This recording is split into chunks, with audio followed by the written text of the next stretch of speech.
Magandang hapon po. Binulabog na pagsabog ang isang tindahan ng LPG sa Sampaloc, Maynila. Isang empleyadong nasa loob pala ng tindahan ang nalapnos ang katawa. Ang itinuturong dahilan ng pagsabog, alamin sa pagtutok ni Bon Aquino. Sa kuha ng CCTV sa bahaging ito ng Helinio Street, Sampaloc, Maynila, makikita ang biglang pagliwanag at malakas na pagsabog mula sa isang tindahan ng LPG kagabi.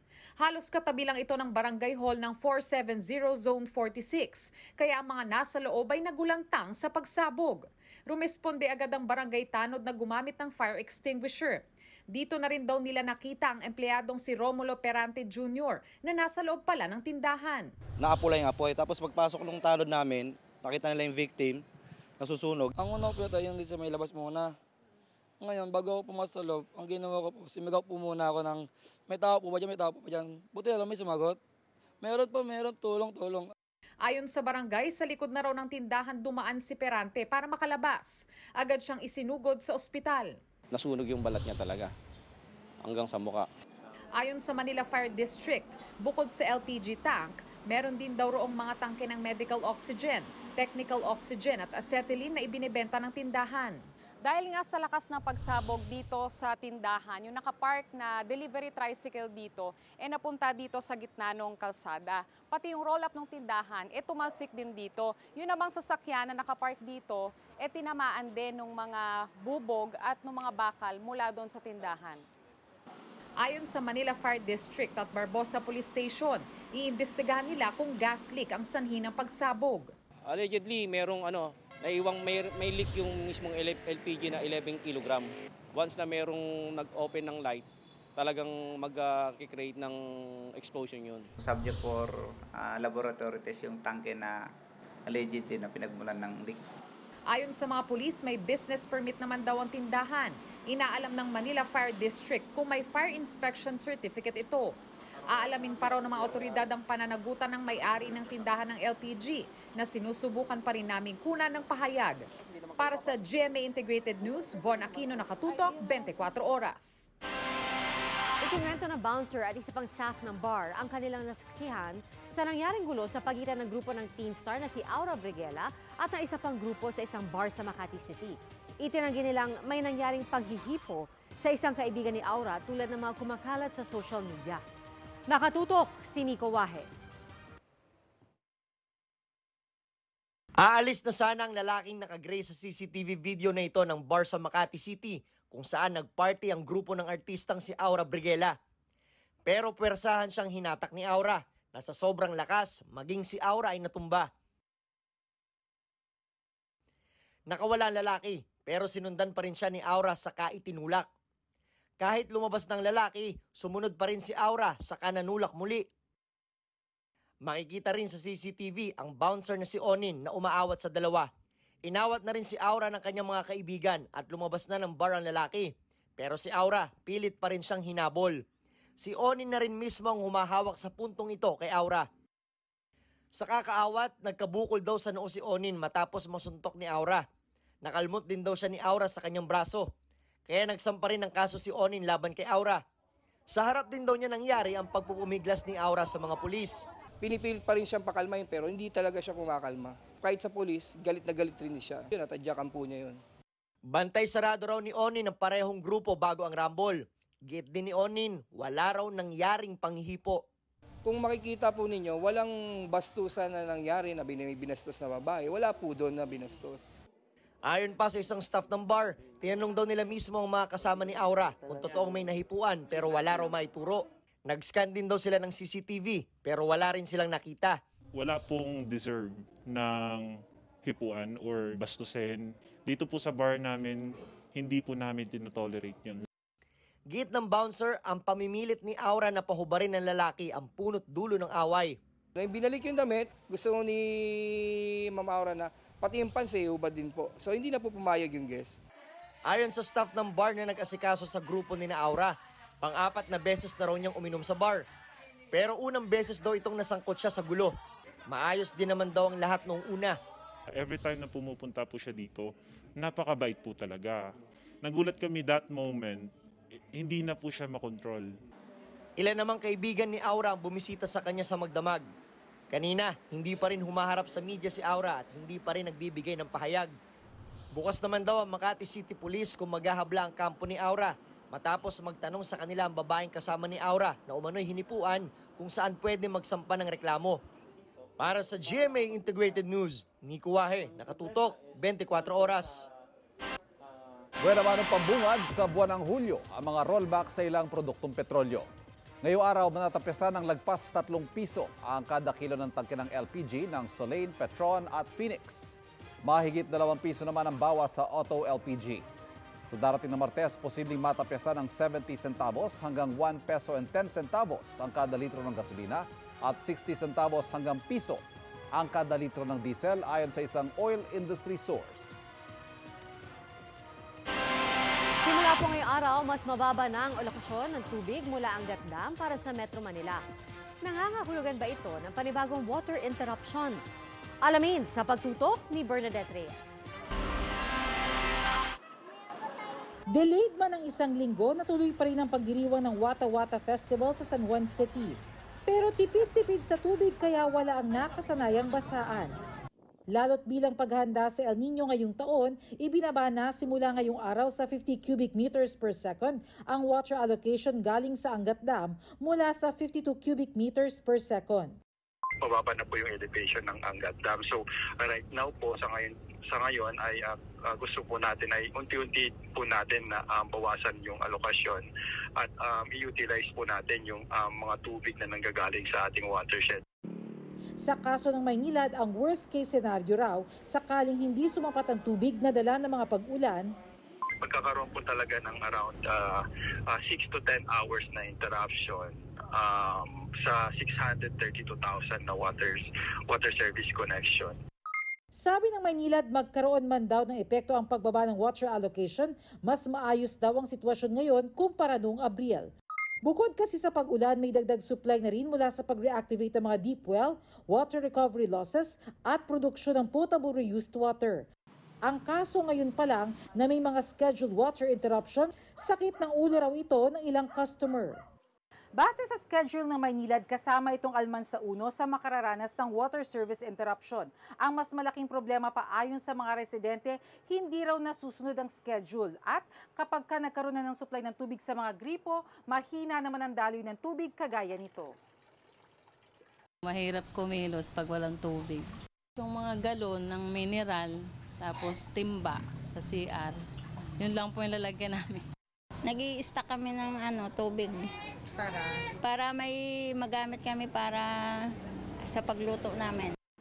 Ayon sa Maynilad, inaalam na nila kung bakit ganito ang nangyari sa lugar at maaaring localized case lang raw ito. Ang MWSS naman, sinabing i-check daw ito. Para sa GMA Integrated News, Bernadette Reyes, nakatutok, 24 oras. Ayon naman sa Manila Water, asahan na 24 oras araw-araw ang kanilang supply ng tubig sa East Zone. May mga proyekto na raw silang nakahanda para tiyaking tuloy-tuloy ang daray ng kanilang tubig pagsapit ng El Nino. Sa unang taon ng panunungkulan ni Pangulong Bongbong Marcos, kinilatis ng ilang eksperto ang pagsusulong ng legislative agenda ng administrasyon at ang lagay ng ekonomiya.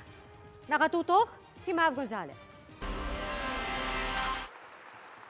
19 sa 42 panukalang batas na binigyang prioridad ni Pangulong Marcos ang binanggit niya sa unang SONA. Pero ang naisabatas pa lang ang SIM Registration Act, Barangay and SK Elections Postponement at amendment sa AFP Fixed Term Law.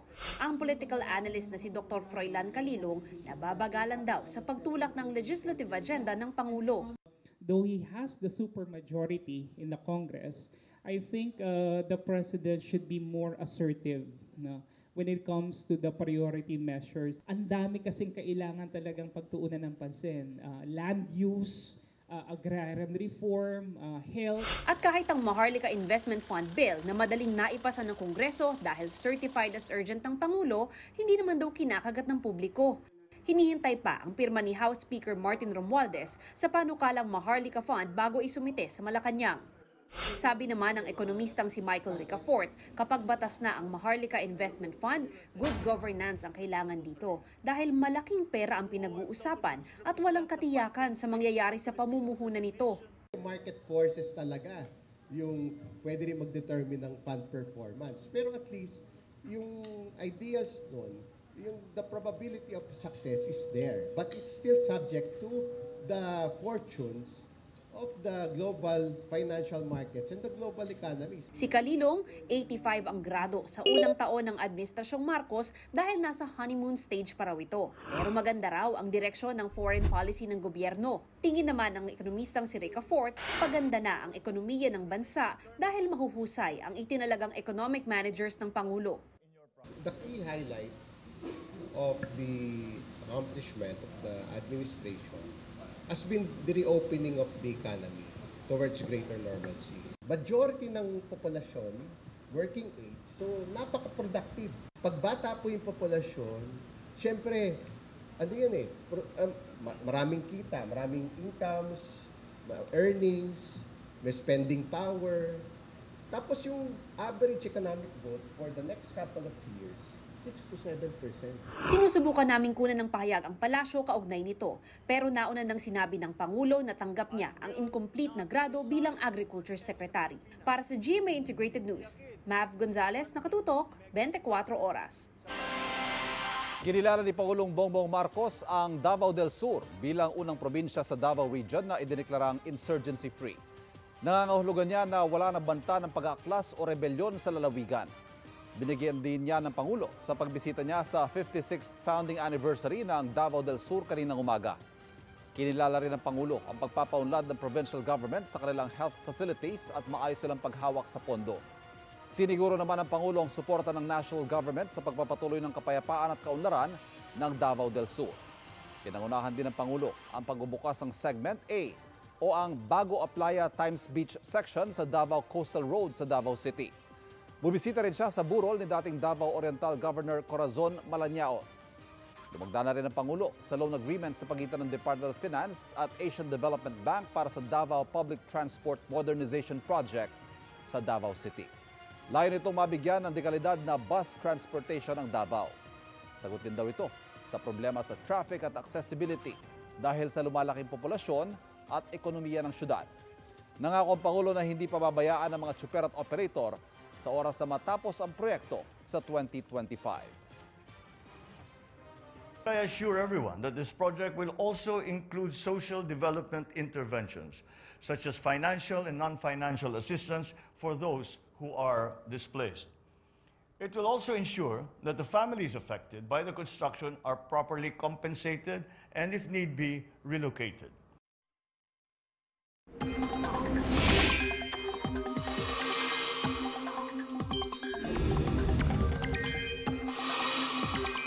Kamustahin naman natin ang lagay ng panahon. Magiging maulan ba bukas? Sasagutin yan na ating weather presenter ng GMA Integrated News Weather Center, si Anjo Portiera. Hi, Anjo! Magandang hapon, Pia, at magandang hapon mga kapuso. Magiging maulan bukas sa malaking bahagi ng bansa. Sa ngayon, hanging habagat pa rin po ang nakakaapekto sa western section ng Northern Luzon. Localized thunderstorms man sa iba pang bahagi ng bansa. Base naman sa rainfall forecast ng Metro Weather, umaga pa lang po ay mga pag-ulan na sa ilang bahagi ng Northern Luzon, Mimaropa Region at Bicol Region. Pagdating naman po ng hapon, uulan din na po ang malaking bahagi ng Luzon. Pinag-iingat ang lahat para sa posibleng pagbaha o pagguho ng lupa. Gaya na nangyari sa Baguio City kung saan 3 bahay ang nasira matapos magka-landslide sa bahagi ng Dominican Hill noong Miyerkules. Bumigay din ng ginagawang riprap sa lugar. Katamtaman hanggang malalakas na ulan din ang maaasahan sa halos buong Visayas. Maaga ring ulanin ang Mindanao na inaasahang moderate to intense rains ang mararanasan. Dito sa Metro Manila sa hapon at gabi, mataas na po ang tsansa ng ulan bukas. At yan ang latest sa lagay ng panahon. Ako si Anjo Portiera. Ito ang GMA Integrated News Weather Center. Maaasahan anuman ang panahon. Nakamatayan na ng isang guro ang titulong napunta sa iba para sa kanyang bahay at lupang matagal na niyang natapos hulugan sa GSIS. Ano kaya magiging aksyon dito ng ahensya? Alamin sa Sumbungan ng Bayan. Enero ngayong taon nang itampok namin sa Sumbungan ng Bayan ang matagal lang problema ng public school teacher na si Nanay Carmen.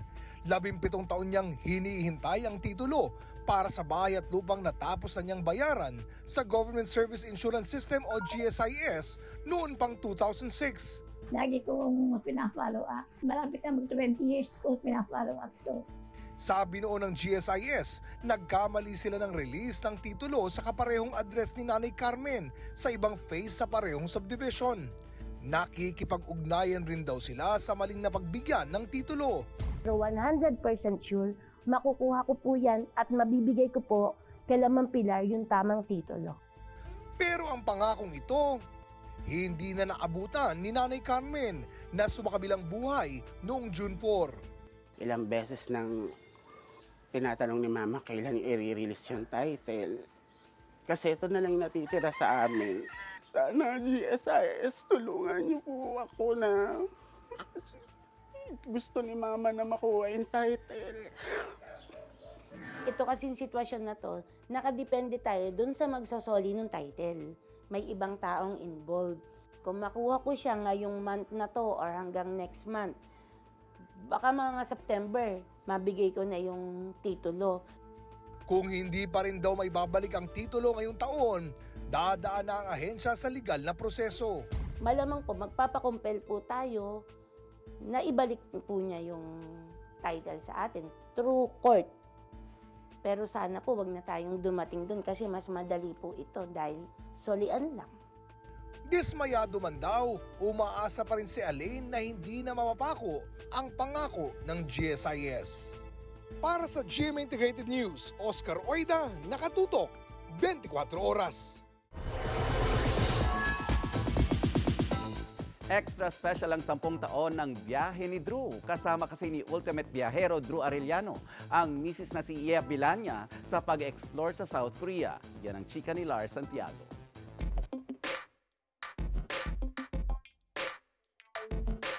Malaking blessing daw para kay Drew Arellano ang pagkakaroon ng travel show katulad ng biyahe ni Drew. Higit pa raw kasi sa iba't ibang lugar sa Pilipinas at sa ibang bansa na kanilang napupuntahan na ipapakita rin nila ang iba't ibang kultura at tradisyon sa mundo. We've featured so many great places, great food and great people. Sa loob nga raw ng 10 taon, napakarami na raw unforgettable experiences ni Drew. Nariyang nagkasakit siya sa kalagitnaan ng shoot at isang pangyayari sa Kalinga na di niya raw malilimutan.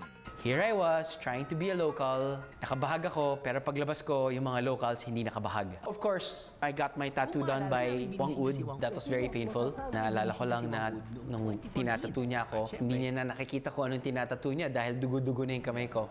Sa darating na anniversary presentation ng biyahe ni Drew, itatampok nila ang bansang gustong puntahan ng marami ngayon, ang South Korea.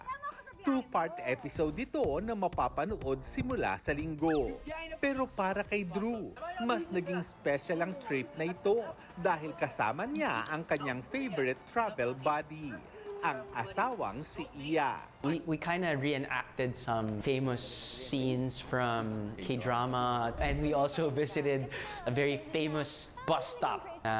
Dinaanan ng BTS for their cover. It was such a great experience trying to inhale that K-pop craze na before hindi ko magets, and now after experiencing that, I'm like, I get it now. Ano naman kaya ang reaction ni Ia? Natatawa lang siya dahil sumasayaw ako ng BTS. Ako rin, medyo hiyang-hiya ako. But honestly speaking, yung reaction niya was, she was more than happy to be part of those back-to-back episodes of Biyahe ni Drew. Lars Santiago, updated sa showbiz happening. Arestado sa Ternate, Cavite ang 4 na dayuhan na umano'y sumira at nambastos sa watawat ng Pilipinas. Ayon sa PNP, papunta sa Barangay Sapang ang 3 Pakistani at isang Romanian national nang maipit sila ng matinding trapiko. Dahil sa pagkadismaya umano, hinatak ng mga dayuhan ang watawat ng Pilipinas na nakasabit sa flagpole ng Marine Base Gregorio Lim at pinagpupunit daw nila ito. Isang opisyal ng Philippine Marines ang nakakita sa pangyayari at agad na nagulat sa mga polis kaya't nadakip ang mga suspect. Nakakulong na ang mga dayuhan matapos makasuhan ng paglabag sa Republic Act 8491 o Flag and Heraldic Code of the Philippines. Wala pa silang pahayag. May bagong hukom na hawak sa huling drug case laban kay dating Senadora Laila De Lima. Nairaffle ang kaso kay Judge Abraham Joseph Alcantara ng Muntinlupa City RTC Branch 204 matapos mag-inhibit si Judge Romeo Buenaventura dahil sa mosyon ng mga kapwa-akusado ni De Lima. Si Alcantara ang judge na nag-absuelto kay De Lima sa isa sa mga kaso nito kaugnay sa umano'y illegal drug trade sa Bilibid. Magsisimula ang pagdinig sa July 7 kung saan inaasahang ipipresenta ng prosekusyon ang mga saksi o ebidensya nila.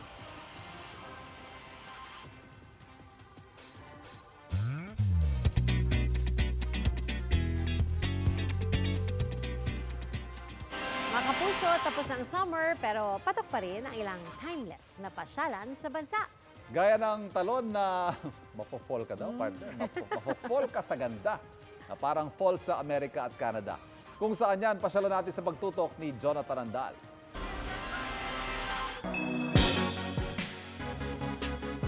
Kailan ka huling na-fall? Sa ganda ng tanawin, ha? Baka maipaalala yan sa'yo.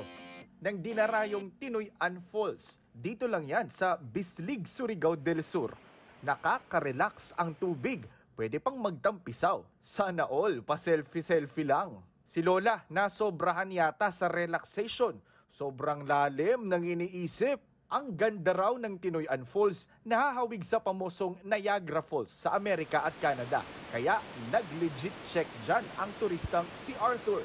Yes, this was my first time and it was pretty awesome. Pwedeng mag-bamboo rafting dito. Pwede ring magpamasahe. O ate, kaya mo pa ba?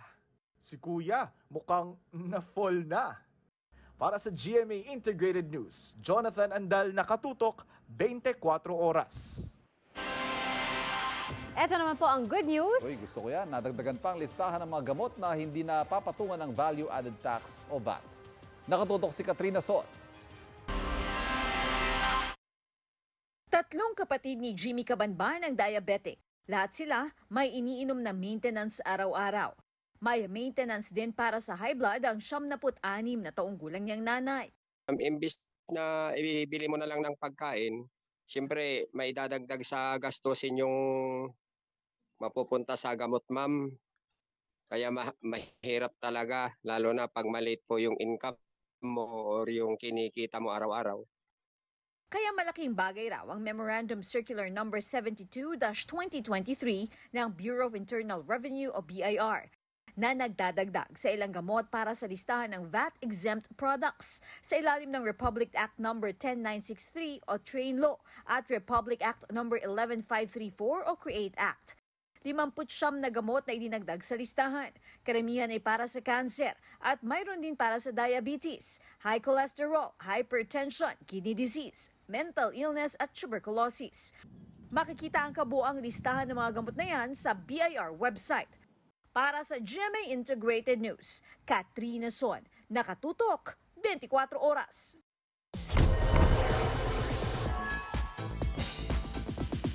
Tumitindi ang mga eksena sa Kapuso series na Royal Blood. Pero kahit ang isa sa mga bidang si Rian Ramos, wala raw clue kung sino ang killer sa storya. May chika si Katati Baya. Sa ganda ng storya na sinamahan pa ng galing sa pag-arte, gabi-gabing sinusubaybayan ng mga kapuso ang intense scene sa primetime series na Royal Blood. Hook nga ang netizen sa role ni Rhea na si Margaret, na mahilig mag-brag bilang child of God at paminsan-minsan nagsasalita pa sa lingwaheng Pranses. She truly believes that siya talaga ang deserving from all of the siblings. Pag piniplay ko yung role, yung talagang hinahanap ko is justice para sa sarili ko. Papuri din ang natanggap ni Rian sa confrontation scene nila ni Megan Young bilang Margaret at Diana. Patikim pa lang yan sa rami ng confrontation scenes na dapat abangan sa Royal Blood. Pero teka lang, may idea kaya si Rian kung sino nga ba talaga sa Royales siblings ang pumatay sa kanilang ama na si Gustavo, played by Tirso Cruz III? Na hindi talaga namin alam kung sino yung pumatay kay Gustavo. And we were warned about that from our writers. Sinabi nila until the very end, never talaga namin malalaman. This weekend, time out muna si Rian bilang Margaret dahil bibida siya sa MPK o Magpakailanman episode na Ang Hiling sa Diyos, The Vance Uiguaki Story. Katatibayan, updated sa showbiz happenings. Sa ilang kalsada natin, nakakalula na ang haba at taas ng ilang footbridge. Paano pa kaya kung tatawring tulay hanggang 100 metro ang taas? Parang ang araw tumawid sa langit kung daraan dyan sa tinaguriang Stairway to Heaven sa Germany. Ito ang pinakamahabang pedestrian suspension bridge sa Germany sa habang mahigit 600 metro. Hanggang lagpas 700 taong pwedeng dumaan dito. Tiyak daw na matibay kahit sa mga bagyo at pag-ulan ng niebe dahil ang mga pundasyon nito ibinaon sa kabundukan sa lalim na 21 metro. Binuksan na ang tulay ngayong araw matapos abutin ng 6 na taon ang pagpaplano at pagtatayo nito. Mga kapuso, dahil pwede na rin isama sa ilang mall ang mga alagang aso. Naku, ito Ivan, may panukalang batas ngayon sa Kamara para maglagay ng lugar para mapag-iwanan na ng mga aso. Matutuwa mga fur mom at fur dads dyan. Sa ilalim ng House Bill 7108 ni Parañaque 1st District Representative Edwin Olivares, ire-require mga mall na maglagay ng mga dog station at mag-hire ng qualified personnel para mag-alaga sa mga fur baby. Maaari namang maningil ang mall para sa serbisyong iaalok ng dog station. Nakasala ngayon sa House Committee on Trade and Industry ang panukala.